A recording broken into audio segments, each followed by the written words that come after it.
Dick Rowland was 19 years old in 1921.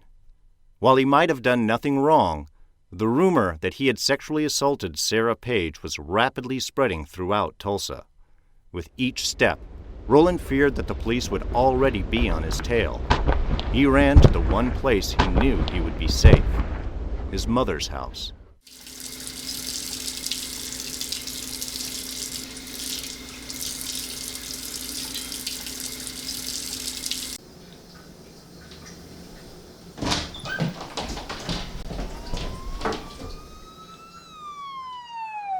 On Tuesday, May 31st, an officer spotted Dick Rowland on Greenwood Avenue and arrested him. At this point, it seemed like the whole town knew some version of the story.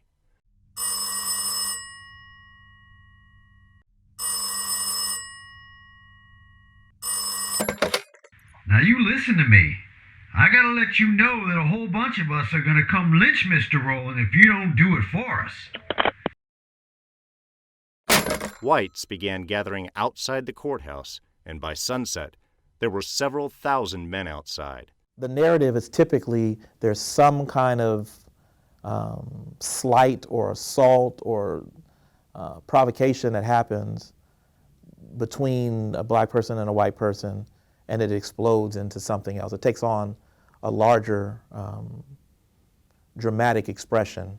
Tensions between the white and black citizens continued on into the night. Anger turned into violence when a shot was fired from an unknown source. Whether it was a warning shot or one meant to kill, nobody knows. But in the gunfight that ensued, 9 men were killed. Night had fallen. Cries and screams could be heard.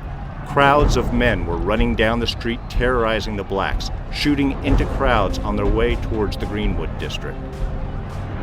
At 1 o'clock in the morning, small businesses in the downtown area of Greenwood were up in flames. The fire department of Oklahoma was quick to respond, but they were turned away at gunpoint by the men who had set the fires.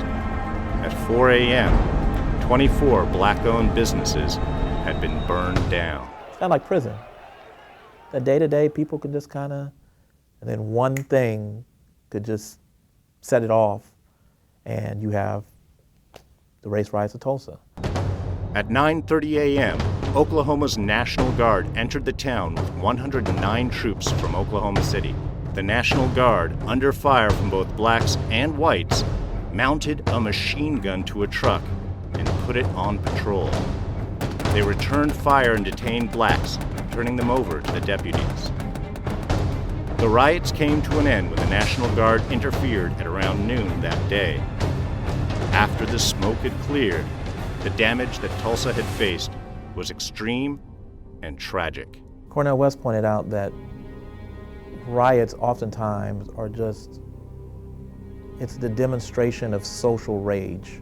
It's the attitude of, well, if the society doesn't care, if the authorities don't care, well, you know what?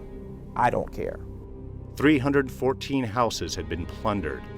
1,115 homes were burned to the ground, and 297 people had been killed. Tulsa is an example of a city broken apart because of segregation and intolerance.